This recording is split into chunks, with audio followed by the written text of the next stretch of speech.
Oremos. Nuestro Padre y nuestro Dios, te damos gracias una vez más por el privilegio de encontrarnos en este lugar para estudiar tu palabra. Pedimos, Señor, que esa palabra haga un impacto en nuestra mente y en nuestro corazón. Ayúdanos a comprender las grandes cosas de tu voluntad. Te lo pedimos en el precioso nombre de tu Hijo, Cristo Jesús. Amén. En esta segunda presentación del tema Adoración en el trono de Satanás, quiero comenzar leyendo una cita. En realidad es un capítulo entero que encontramos en el libro Primeros Escritos, la página 54 hasta la página 56. El título del capítulo es El fin de los 2300 días. Y aquellos que vieron la primera presentación se van a dar cuenta de que hay muchas similitudes con lo que estudiamos de Daniel 7 y lo que estudiamos del mensaje a la iglesia de Filadelfia. En realidad es un comentario sobre el mensaje a Filadelfia y el mensaje de Daniel 7 y Apocalipsis 13 y 14.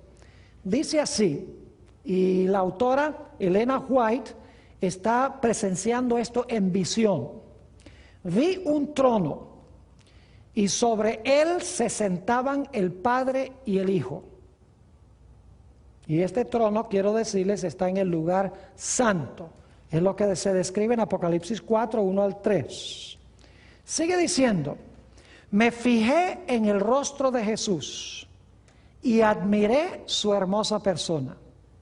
No pude contemplar la persona del Padre, pues le cubría una nube de gloriosa luz. Pregunté a Jesús, porque entabla una conversación con Jesús, pregunté a Jesús si su Padre tenía forma como él. Dijo que la tenía, pero que yo no podía contemplarla, porque, dijo, si llegases a contemplar la gloria de su persona, dejarías de existir. Luego dice ella, delante del trono vi al pueblo adventista, la iglesia y el mundo. Vi dos compañías, la una postrada ante el trono, profundamente interesada, mientras que la otra no manifestaba interés y permanecía de pie indiferente. Quiero que noten que ella ve delante del trono dos grupos. Uno que está arrodillado, muy atento a lo que está pasando en el trono, y el otro grupo de pie, indiferente. Sigue diciendo, los que estaban postrados delante del trono elevaban sus oraciones a Dios y miraban a Jesús. Miraba él entonces a su Padre y parecía interceder para con él. Una luz se transmitía del Padre al Hijo y de éste a la compañía que oraba. Así que el pueblo oraba y el Padre mandaba su bendición a este grupo que estaba delante del trono. Sigue diciendo, entonces vi que una luz excesivamente brillante procedía del Padre hacia el Hijo y desde el Hijo ondeaba sobre el pueblo que estaba delante del trono. Pero pocos recibían esta gran luz. Muchos salían de debajo de ella y la resistían inmediatamente. Es decir, los que estaban arrodillados ahí, cuando llegaba la luz, un grupo lo recibía gustosamente, el otro grupo resistía la luz. Nuevamente dice, pero pocos recibían esta gran luz. Muchos salían de debajo de ella y la resistían inmediatamente. Otros eran descuidados y no apreciaban la luz, y ésta se alejaba de ellos. Los que no apreciaban la luz eran los que quedaron parados ahí al lado del trono. Dice, algunos la apreciaban y se acercaban para postrarse con la pequeña compañía que oraba. Ésta recibía la luz y se regocijaba en ella, y sus rostros brillaban con su gloria. Ahora escuchen bien. Vi al Padre levantarse del trono. Recuerden que este es el trono en el lugar santo. Vi al Padre levantarse del trono, y en un carro de llamas entró en el lugar santísimo al interior del velo y se sentó. ¿Recuerdan Daniel 7 que el Padre llegó y se sentó? Sigue diciendo, entonces Jesús se levantó del trono y la mayoría de los que estaban prosternados se levantó con él. No vi un solo rayo de luz pasar de Jesús a la multitud indiferente después que él se levantó. Y esa multitud fue dejada en perfectas tinieblas. Los que se levantaron cuando se levantó Jesús tenían sus ojos fijos en él, mientras se alejaba del trono y los conducía un trecho. Alzó entonces su brazo derecho y oímos su hermosa voz decir, aguardad aquí, ahora escuchen bien, aguardad aquí, voy a mi Padre para recibir el reino. ¿Recuerdan por qué la puerta estaba abierta y qué iba a hacer cuando entrara por la puerta? La llave sobre el hombro, la potestad del gobierno sobre su hombro. Voy a mi Padre para recibir el reino. Mantened vuestras vestiduras inmaculadas y dentro de poco volveré de las bodas y os recibiré a mí mismo. Después de esto, un carro de nubes cuyas ruedas eran como llamas de fuego, llegó rodeado de ángeles a donde estaba Jesús. Él entró en el carro y fue llevado al lugar santísimo donde el Padre estaba sentado. O sea que ella está comentando Daniel el capítulo 7. Sigue diciendo, allí contemplé a Jesús, el gran sumo sacerdote, de pie delante del Padre. En la orla de su vestidura había una campana y una granada, luego otra campana y otra granada, que era la vestimenta del sumo sacerdote. Sigue diciendo, los que se levantaron con Jesús elevaban su fe hacia él en el lugar santísimo y rogaban, Padre, danos tu espíritu. Entonces Jesús soplaba sobre ellos el Espíritu Santo. En ese aliento había luz, poder, mucho amor, gozo y paz. Hasta este momento ella ha descrito lo que dice Daniel el capítulo 7. Cuando se abrió la puerta al lugar santísimo, se vio el arca del pacto, ahí entró Dios el Padre del lugar santo al lugar santísimo y se sentó. Luego un carruaje de fuego recogió al Señor Jesús y el carruaje de fuego trajo al Señor Jesús al lugar santísimo a donde había entrado el Padre. Ahora, lo que es aterrador es ver lo que dice Elena White en la última parte de este capítulo. Dice lo siguiente: me di vuelta para mirar la compañía que seguía postrada delante del trono y no sabía que Jesús la había dejado. Es decir, había un grupo que cuando Jesús se levantó y se movió, ellos tenían los ojos fijos en Jesús y siguieron a Jesús allá al lugar santísimo a lo que iba a hacer. Pero hay otros que se quedaron prosternados delante del trono y no se dieron cuenta que Jesús se movió. Nuevamente dice, me di vuelta para mirar la compañía que seguía postrada delante del trono y no sabía que Jesús la había dejado. Ahora noten, Satanás parecía estar al lado del trono, procurando llevar adelante la obra de Dios. Vi a la compañía, ahora escuchen esto, vi a la compañía alzar las miradas hacia el trono y orar, Padre, danos tu espíritu. Satanás soplaba entonces sobre ella una influencia impía. En ella había luz y mucho poder, pero nada de dulce amor, gozo ni paz. El objeto de Satanás era mantenerla engañada, arrastrarla hacia atrás y seducir a los hijos de Dios. Una descripción vívida de lo que pasó en el cielo y lo que pasó en la tierra en 1844, cuando el Señor Jesucristo entró al lugar santísimo para comenzar su obra de juicio allá para ganar su reino. Ahora quiero leer otra cita que encontramos en el libro Primeros Escritos, página 43, donde la autora amplía este punto en cuanto a lo que pasó en 1844. Dice lo siguiente: se me mostró lo que había ocurrido en el cielo al terminar en 1844 los períodos proféticos. Cuando Jesús concluyó su ministerio en el lugar santo, ahora escuchen esto, y cerró la puerta de ese departamento. ¿Hubo una puerta cerrada en Filadelfia? ¿Cómo no? ¿Hubo una puerta abierta a la iglesia de Filadelfia? Claro que sí. ¿Cuál fue la puerta cerrada? La del lugar santo, de donde salió. ¿Cuál fue la puerta abierta? La del lugar santísimo, donde entró.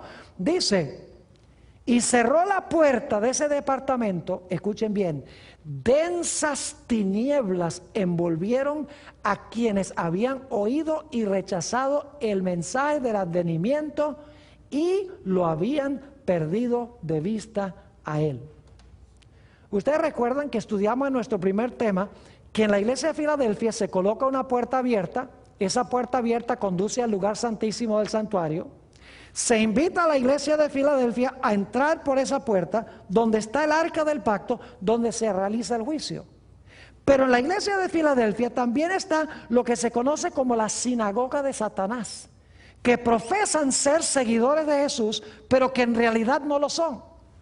Se dieron cuenta que en este pasaje de Elena White, ella dice que hubo un grupo que se quedó en el trono arrodillado, profesando adorar a Jesús y hablándole a Jesús y pidiéndole a Jesús su Espíritu Santo. Pero dice que en vez de la influencia, ser la influencia del Espíritu Santo, era en realidad la influencia de otro espíritu, del espíritu de Satanás. Es decir, ese grupo que no entró con Jesús al lugar santísimo es lo que la Biblia llama la sinagoga de Satanás, o en los mensajes de los tres ángeles, Babilonia. Ahora, necesito trazar un punto que es de crucial importancia en cuanto a lo que sucedió en 1844. Quiero repasar brevemente algo muy interesante que había en el lugar santísimo del santuario.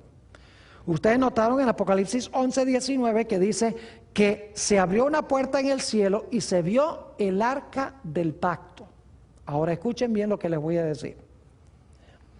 Dentro del arca del pacto se encontraban las tablas de la ley. ¿Y qué tenían las tablas de la ley?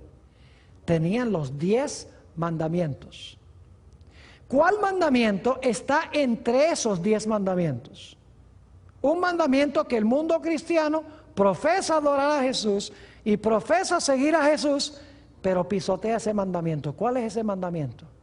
El mandamiento número 4, que dice: 6 días trabajarás y harás toda tu obra, mas el séptimo día es sábado de Jehová tu Dios. Ahora, ¿saben lo que es interesante? En 1844, la vasta mayoría de los cristianos que profesaban el nombre de Jesús guardaban el domingo como el día de reposo, es decir, no guardaban el sábado. Inclusive Elena White, quien escribió esto que acabamos de leer, su esposo Jaime White, José Bates y otros pioneros de la iglesia adventista, todos guardaban el domingo como el día de reposo. Pero lo interesante es que cuando se abrió el lugar santísimo del santuario, en 1844, de repente ellos empezaron a descubrir las grandes doctrinas distintivas de la iglesia adventista del séptimo día. Saben que en esa época la mayoría de los cristianos decían que la ley de Dios fue clavada en la cruz. Usaban textos del apóstol Pablo para decir la ley fue clavada en la cruz. Y enseñaban que el domingo es el día de reposo. Y enseñaban que los muertos cuando se mueren se van directamente al cielo si fueron buenos, o se van directamente al infierno si fueron malos. Así enseñaban los cristianos de esa época. Pero saben que en 1844, cuando los pioneros de la iglesia adventista siguieron a Jesús por la puerta abierta al lugar santísimo, empezaron a descubrir varias cosas muy interesantes. En primer lugar, descubrieron que la ley de Dios todavía está vigente. que la ley no fue clavada en la cruz. ¿Y cómo sabían eso? Bueno, si entraron al lugar santísimo y se veía el arca del pacto, dentro del arca del pacto estaba la ley. Es decir, de repente, al ver el arca del pacto, al estudiar la Biblia, dicen, pero dentro del arca del pacto estaba la ley. Si en la tierra había un arca y tenía la ley, y el arca en la tierra era una copia del arca celestial, entonces en el cielo también tienen que estar los 10 mandamientos dentro del arca. Así que los mandamientos no fueron clavados en la cruz. Y entonces empezaron a decir, sí, pero en los mandamientos que estaban en el arca en la tierra, estaba el mandamiento del sábado en el centro de los 10 mandamientos.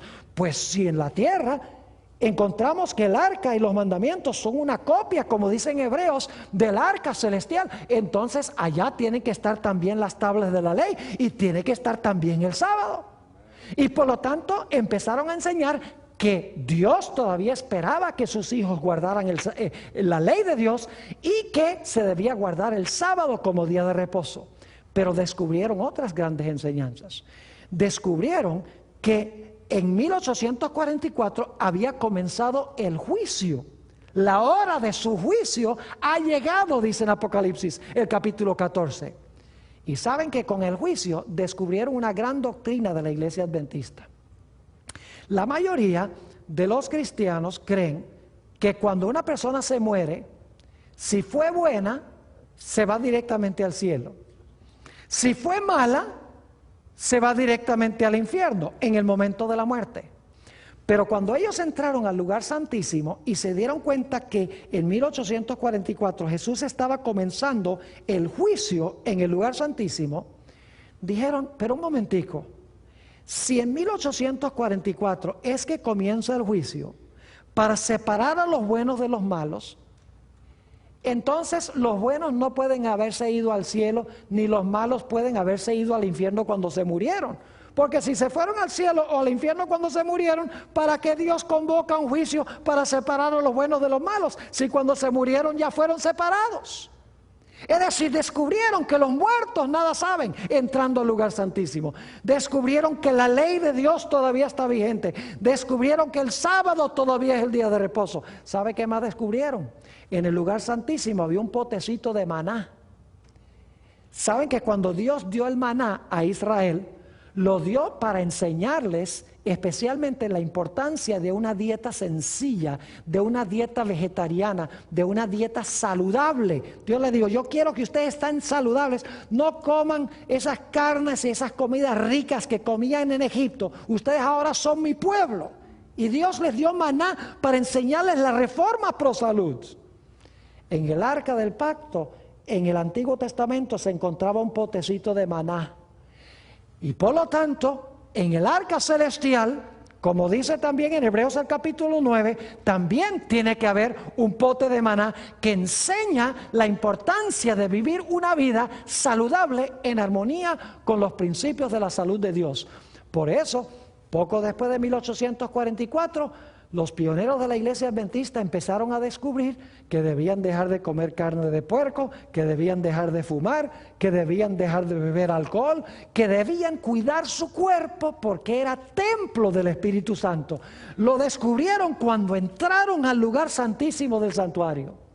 Es decir, que varias doctrinas cruciales de la iglesia adventista se formularon como resultado de los pioneros entrar al lugar santísimo del santuario. La ley, el sábado, el estado de los muertos, el juicio, la importancia de los principios de la salud, todo se descubrió como consecuencia de entrar al lugar santísimo del santuario. Pero la mayoría de los cristianos quedaron ¿dónde? La mayoría de los cristianos, como hemos leído, quedaron en el lugar santo y no siguieron a Jesús al lugar santísimo. Por eso siguieron enseñando que la ley fue clavada en la cruz. Por eso siguieron enseñando que el domingo es el día de reposo.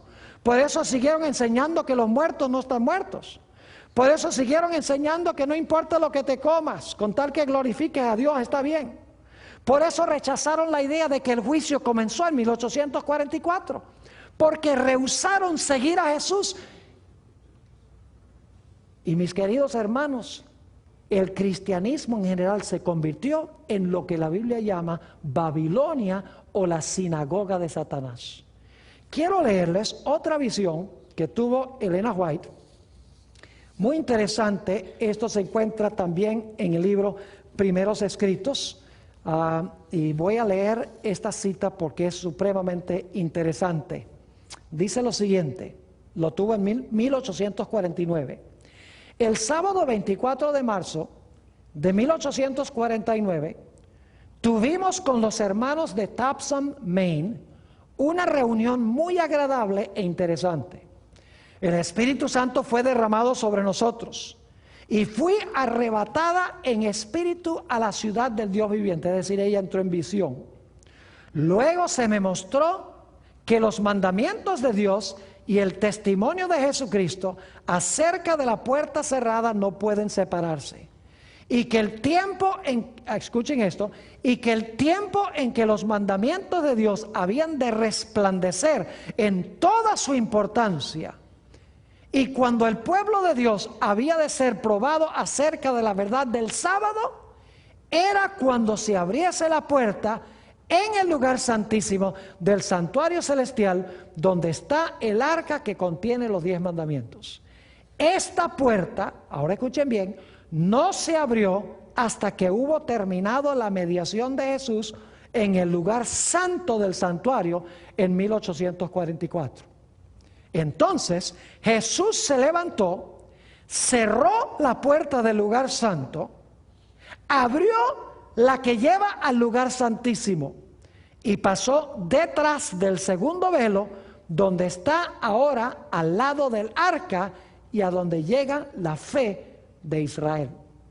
Ahora escuchen bien, vi que Jesús había cerrado la puerta del lugar santo y nadie podía abrirla, y que había abierto la puerta que da acceso al lugar santísimo y nadie puede cerrarla. Entonces, ¿cuál es la puerta que el Señor Jesucristo cerró? La puerta del lugar ¿qué? Santo, donde estuvo desde Apocalipsis 4, 1 al 3. ¿Cuál fue la puerta entonces que abrió? Abrió la puerta al lugar santísimo del santuario. Nuevamente dice, vi que Jesús había cerrado la puerta del lugar santo y nadie podía abrirla, y que había abierto la puerta que da acceso al lugar santísimo y nadie puede cerrarla. Y que ahora escuchen esto, y que desde que Jesús abrió la puerta que da al lugar santísimo, que contiene el arca, los mandamientos de Dios han estado brillando hacia los hijos de Dios, y estos son probados acerca de la cuestión del sábado.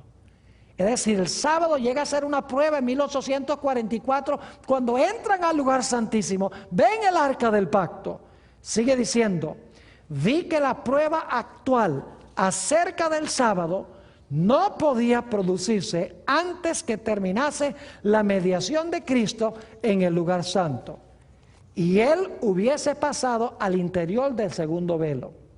Por tanto, ahora escuchen esto, los cristianos que durmieron antes que se abriese la puerta de acceso al Santísimo, cuando terminó el clamor de medianoche, sin haber guardado el verdadero día de reposo, descansan en esperanza, porque no tuvieron la luz ni la prueba acerca del sábado que tenemos ahora desde que la puerta se abrió.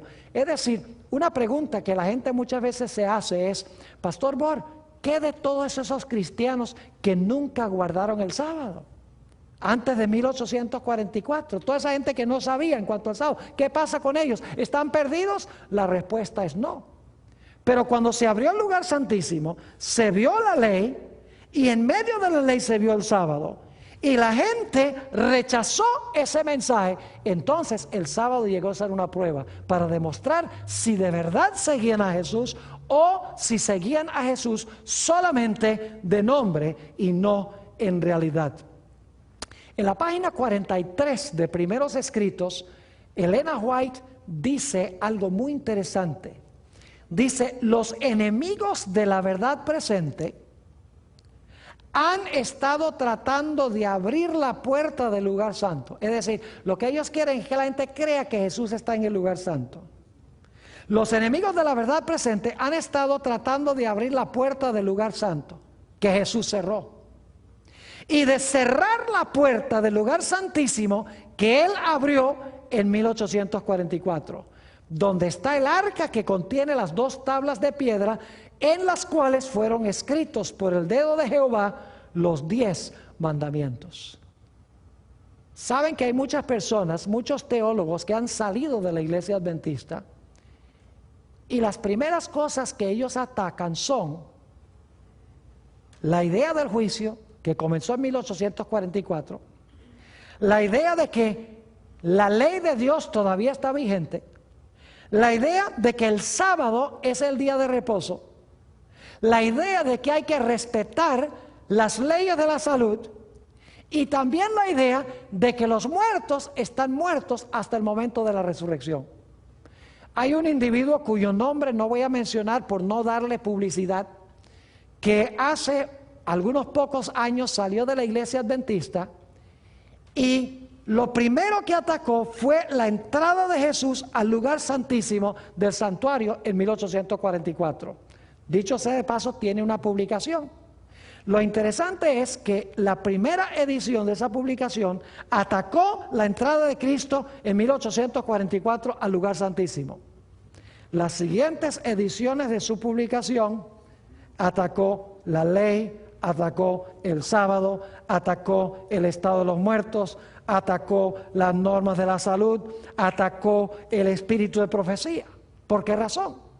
Porque cuando usted sale del lugar santísimo, cierra la puerta del lugar santísimo, usted pierde de vista las verdades distintivas y especiales para este tiempo, que son las verdades que hoy en día está rechazando el mundo cristiano.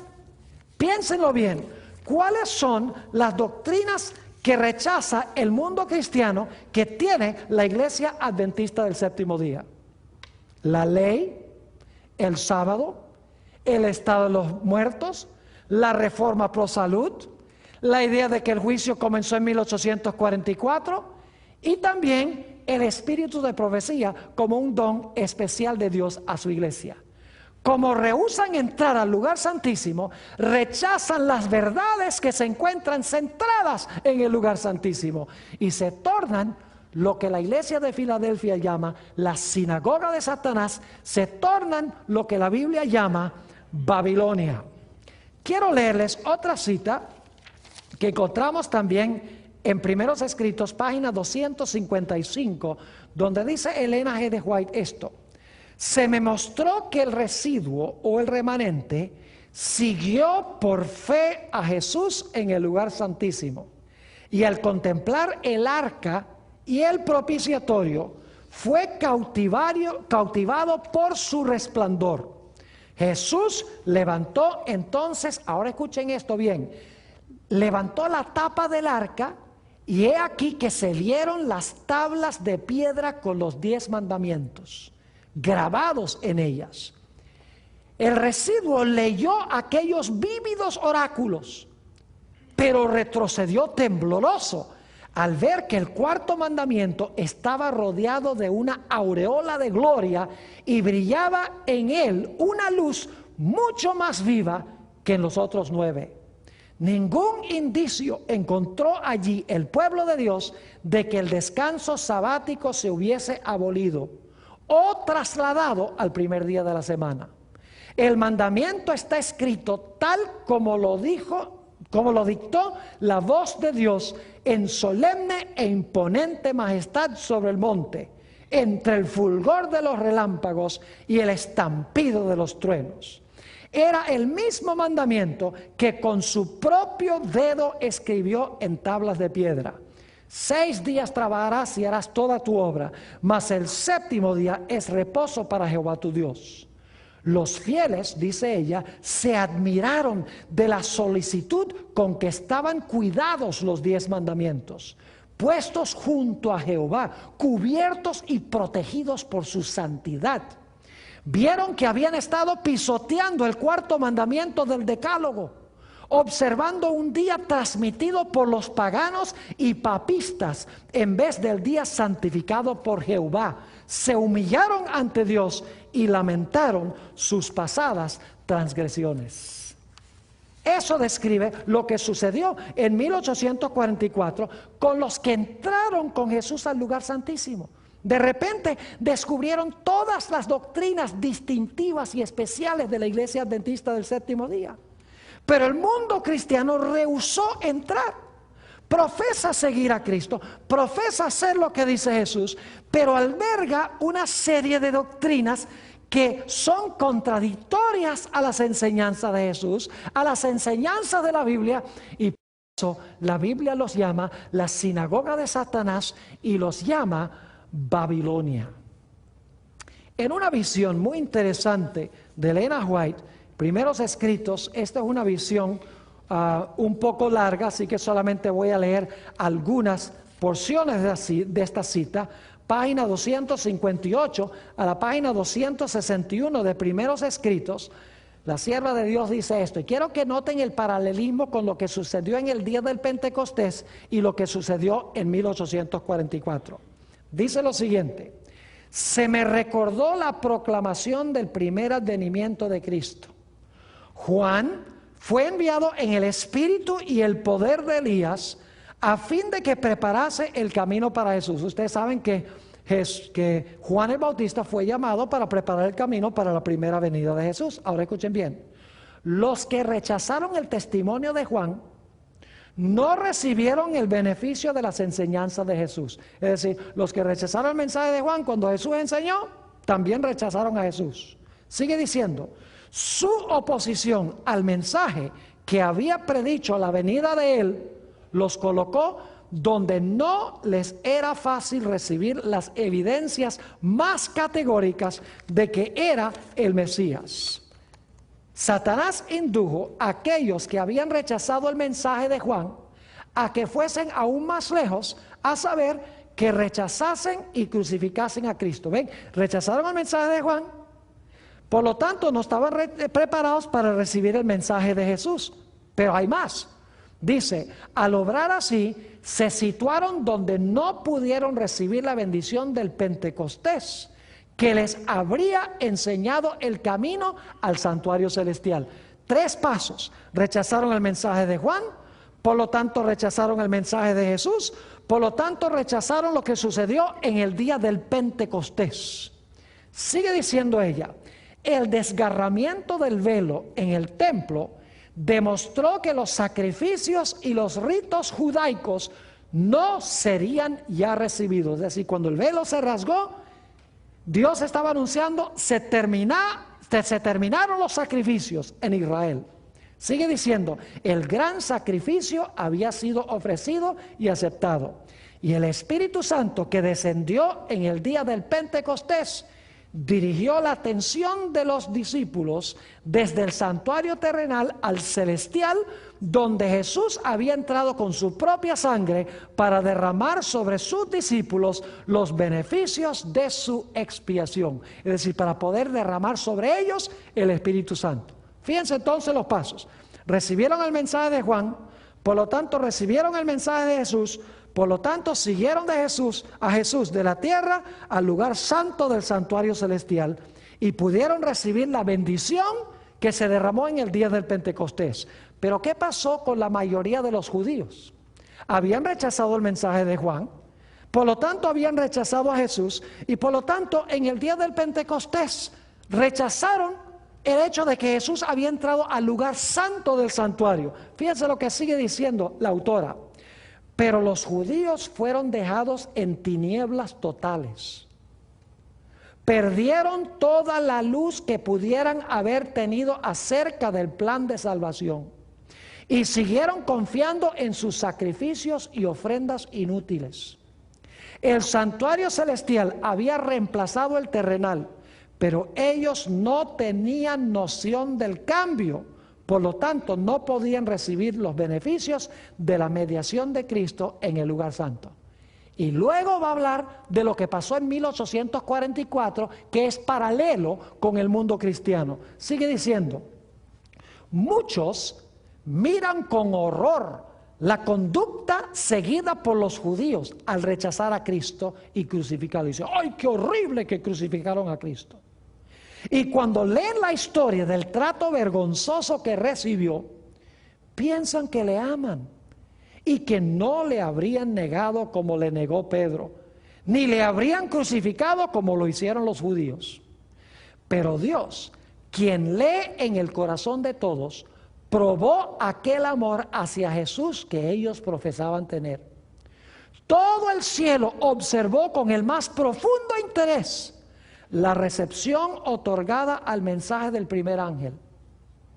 Pero muchos que profesaban amar a Jesús y que derramaban lágrimas al leer la historia de la cruz, se burlaron de las buenas nuevas de su venida. Igual que Juan anunció la venida, se burlaron de él. Cuando se levantó Guillermo Miller a anunciar que Jesús iba a venir, 1844, se burlaron del mensaje de él. Sigue diciendo, en vez de recibir el mensaje con alegría, declararon que era un engaño. Aborrecieron a aquellos que amaban su aparición y los expulsaron de las iglesias. Igual que los judíos hicieron con los hijos de Dios, expulsaron a ellos de las sinagogas. Sigue diciendo, los que rechazaron el primer mensaje no pudieron recibir el beneficio del segundo. Igual que los que rechazaron a Juan no pudieron recibir el mensaje de Jesús. Dice, los que rechazaron el primer mensaje no pudieron recibir beneficio del segundo. Tampoco pudo beneficiarles el clamor de medianoche que había de prepararlos para entrar con Jesús por la fe en el lugar santísimo del santuario celestial. ¿Nota los tres pasos otra vez? El paralelismo. Rechazan al de Juan, rechazan el mensaje de Jesús, rechazan la entrada de Jesús al lugar santo. En 1844 los mileritas predican, ese mensaje se rechaza por parte del mundo cristiano en su mayoría. Como resultado no están listos para recibir el mensaje del segundo ángel, que es de salir de allá, y por lo tanto están impreparados para seguir a Jesús al lugar santísimo del santuario. Sigue diciendo, y por haber rechazado los dos mensajes anteriores, entenebrecieron de tal manera su entendimiento que no pueden ver luz alguna en el mensaje del tercer ángel que muestra el camino que lleva al lugar santísimo. Vi que así como los judíos crucificaron a Jesús, las iglesias nominales, que son aquellos que rechazaron lo que sucedió en 1844, las iglesias nominales han crucificado estos mensajes de los tres ángeles y por lo tanto no tienen conocimiento del camino que lleva al Santísimo, ni pueden ser beneficiados por la intercesión que Jesús realiza allí. Como los judíos que ofrecieron sus sacrificios inútiles, ofrecen ellos sus oraciones inútiles al departamento que Jesús abandonó. ¡Qué bárbaro! La mayoría de los cristianos están elevando sus oraciones al apartamento donde no está Jesús. No siguieron a Jesús al Santísimo y por lo tanto no le están obedeciendo. Sigue diciendo, como los judíos que ofrecieron sus sacrificios inútiles, ofrecen ellos sus oraciones inútiles al departamento que Jesús abandonó. Y ahora escuchen, y Satanás, a quien agrada el engaño, asume un carácter religioso y atrae hacia sí la atención de esos cristianos profesos, obrando con poder sus señales y prodigios mentirosos para sujetarlos en su lazo.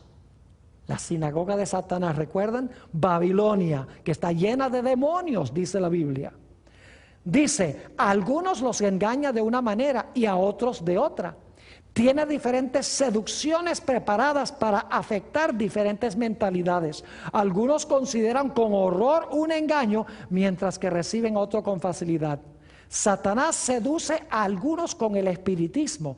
También viene como ángel de luz y difunde su influencia sobre la tierra por medio de falsas reformas.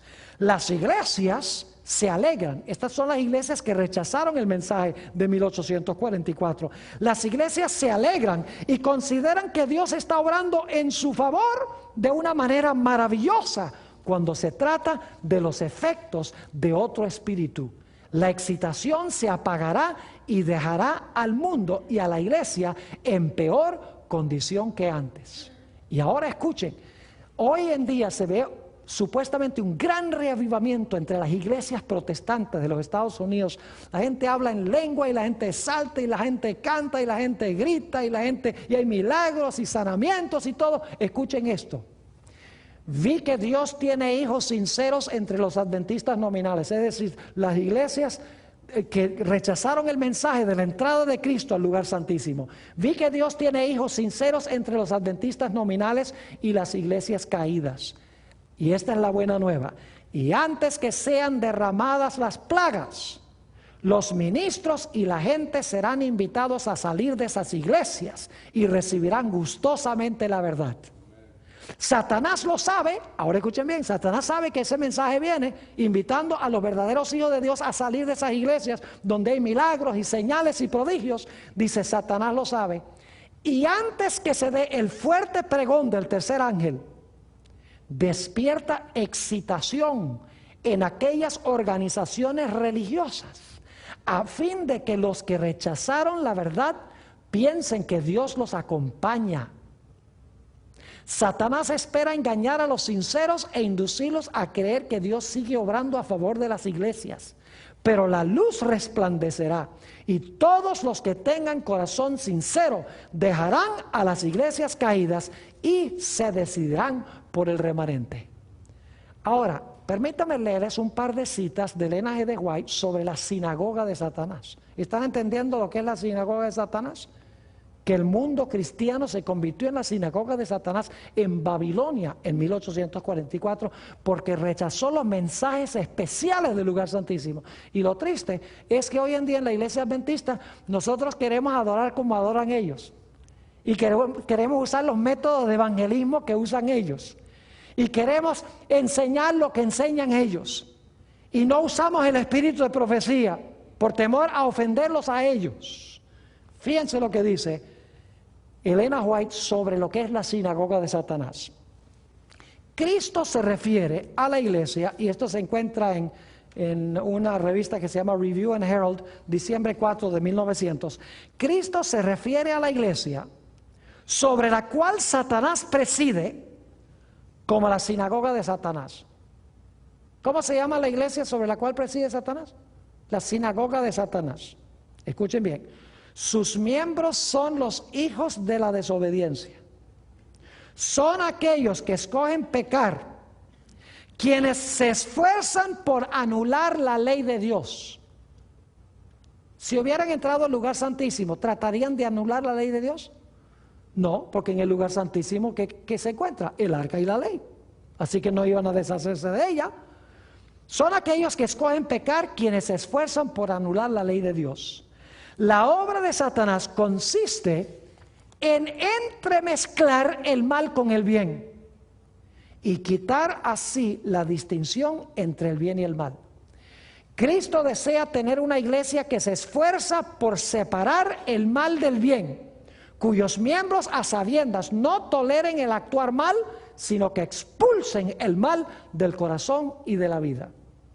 En otra cita, Testimonios para los Ministros, la página 12, añade algunas ideas a lo que acabo de leer. Satanás tiene una gran confederación, su iglesia. Cristo la llama la sinagoga de Satanás porque sus miembros son los hijos del pecado. Los miembros de la iglesia de Satanás han estado constantemente trabajando para echar a un lado la ley divina y confundir la distinción entre el bien y el mal. Satanás está trabajando con gran poder en los hijos de la desobediencia y por medio de ellos para exaltar la traición y la apostasía como verdad y lealtad. Y en este tiempo el poder de la inspiración satánica se mueve en instrumentos vivientes para llevar a cabo la gran rebelión que comenzó en el cielo contra Dios. Eso es lo que caracteriza al mundo cristiano. Ahora, yo quisiera leer una cita que encontramos en el libro El conflicto de los siglos, las páginas 516 y 17, a donde Elena White describe lo que ha pasado con el mundo cristiano como resultado de no entrar al lugar santísimo del santuario celestial. Dice lo siguiente: Pero muchos de los reavivamientos de los tiempos modernos han presentado un notable contraste con aquellas manifestaciones de la gracia divina que en épocas anteriores acompañaban los trabajos del siervo de Dios, de los siervos de Dios. Es verdad que estos reavivamientos despiertan gran interés, que muchos se dan por convertidos y aumenta en gran manera el número de los miembros de las iglesias. No obstante, los resultados no son tales que nos autoricen para creer que haya habido un aumento correspondiente de verdadera vida espiritual. La llama que alumbra un momento se apaga pronto y deja la oscuridad más densa que antes. Ahora escuchen, ¿qué caracteriza a estos reavivamientos? Dice, los reavivamientos populares son provocados demasiado a menudo por llamamientos a la imaginación, que excitan las emociones y satisfacen la inclinación por lo nuevo y extraordinario. Es decir, la gente quiere reavivamientos que apelen a sus emociones y que traigan algo emocionante, algo nuevo. Sigue diciendo, los conversos ganados de este modo manifiestan poco deseo de escuchar la verdad bíblica y poco interés en el testimonio de los profetas y apóstoles. El servicio religioso que no revista un carácter un tanto sensacional no tiene atractivo para ellos. Un mensaje que apela a la fría razón no despierta eco alguno en ellos. No tienen en cuenta las claras amonestaciones de la palabra de Dios que se refieren directamente a sus intereses eternos. Yo he encontrado esto vez tras vez. La gente donde hay emoción y donde hay toda clase de cosas que apelan a los sentidos y donde hay baile religioso y donde hay milagros y todo lo sensacional, ahí se llena. Pero empiece a predicarles sobre la importancia de que Dios quiere que guardemos su ley, que Dios quiere que guardemos el sábado y el lugar inmediatamente se vacía. Ese es un reavivamiento falso. Sigue diciendo la sierva de Dios, para toda alma verdaderamente convertida, la relación con Dios y con las cosas eternas será el gran tema de la vida. Pero, ¿dónde se nota en las iglesias populares de nuestros días el espíritu de consagración a Dios? Los conversos no renuncian a su orgullo ni al amor del mundo. No están más dispuestos a negarse a sí mismos, a llevar la cruz y a seguir al manso y humilde Jesús que antes de su conversión. La religión se ha vuelto objeto de burla de los infieles y escépticos, debido a que tantos de los que profesan ignoran sus principios. El poder de la piedad ha desaparecido casi enteramente de muchas de las iglesias. Las comidas campestres, las representaciones teatrales en las iglesias, los bazares, las casas elegantes y la ostentación personal han alejado de Dios los pensamientos de la gente. Tierras y bienes y ocupaciones mundanas llenan el espíritu, mientras que las cosas de interés eterno se consideran apenas dignas de atención. Eso describe el cristianismo, la sinagoga de Satanás. Sigue diciendo, a pesar del decaimiento general de la fe y de la piedad, hay en esas iglesias, sí, en la sinagoga de Satanás y en Babilonia, hay en esas iglesias verdaderos discípulos de Cristo. Antes que los juicios de Dios caigan finalmente sobre la tierra, habrá entre el pueblo del Señor un reavivamiento de la piedad primitiva, cual no se ha visto nunca desde los días apostólicos. El Espíritu y el poder de Dios serán derramados sobre sus hijos. Entonces, muchos se separarán de esas iglesias en las cuales el amor de este mundo ha suplantado el amor de Dios y de su palabra. Muchos, tanto ministros como laicos, aceptarán gustosamente esas grandes verdades que Dios ha hecho proclamar en este tiempo, a fin de preparar a un pueblo para la segunda venida del Señor. Ahora Satanás sabe esto. Fíjense lo que sigue diciendo. El enemigo de las almas desea impedir esta obra, el verdadero reavivamiento. Y antes que llegue el tiempo para que se produzca tal movimiento, tratará de evitarlo introduciendo una falsa imitación. Hará aparecer como que la bendición especial de Dios es derramada sobre las iglesias que pueda colocar bajo su poder seductor. Allí, en esas iglesias, se manifestará lo que se considerará como un gran interés por lo religioso. Multitudes se alegrarán de que Dios esté obrando maravillosamente en su favor, cuando en realidad la obra provendrá de otro espíritu. Bajo un disfraz religioso, Satanás tratará de extender su influencia sobre el mundo cristiano. ¡Qué barbaridad! Está ampliando lo que encontramos en el mensaje a la iglesia de Filadelfia y lo que se encuentra en los mensajes de los 3 ángeles de Apocalipsis, el capítulo 14. Ahora, ¿recuerdan ustedes ese capítulo de Primeros Escritos donde Elena White describió cómo el Padre entró y se sentó y luego Jesús en un carro de llamas fue traído donde estaba el Padre, se abrió la puerta al lugar santísimo y ahí empezó el Señor Jesucristo su obra? Pues saben ustedes que ese capítulo tiene solamente 1 página y media en el libro Primeros Escritos. Ese libro, Primeros Escritos, fue escrito muy temprano en el ministerio de Elena G. White. Más adelante ella lo amplió en el libro El Conflicto de los Siglos. Lo interesante es que en El Conflicto de los Siglos, esa página y media de Primeros Escritos, ella amplía desde la página 461 del Conflicto de los Siglos hasta la página 618. Es decir, más de 100 páginas. Ella amplía lo que se encuentra en esa página y media. ¿Y saben lo que es interesante? Voy a darle los títulos de los capítulos del Conflicto de los Siglos y les voy a decir qué contienen esos capítulos para que ustedes vean que cuando se abrió la puerta del lugar santísimo, las verdades especiales de la iglesia adventista se revelaron en el lugar santísimo. Página 461 a la página 475, el título del capítulo es El Templo de Dios. Está hablando allí del santuario. En la página 476 a la página 485, lamentablemente en español la traducción es Jesucristo nuestro abogado, pero en inglés, que fue el título que ella le dio, el título es In the Holy of Holies, en el lugar santísimo. Es decir, está describiendo la entrada de Jesús al lugar santísimo. El siguiente capítulo, página 486 a la página 503, lamentablemente en español está el título Los Estados Unidos en la profecía.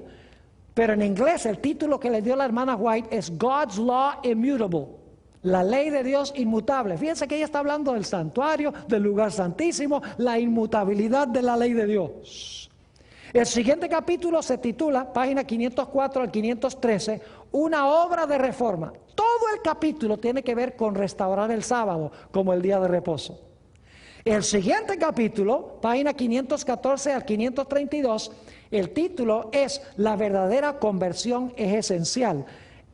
El título que le dio la hermana White fue Modern Revivals. ¿Recuerdan ese parrafito donde habla la hermana White de que Satanás tomó el lugar donde estaba Jesús en el trono y respiraba en una influencia impía? Pues ese parrafito chiquito lo amplía ella en todo este capítulo, desde la página 514 hasta la 532. Describe lo que está pasando en el mundo cristiano hoy. El siguiente capítulo, el juicio investigador. En inglés, Facing Life's Record, página 533 a la página 545. Nuevamente, hablando del juicio.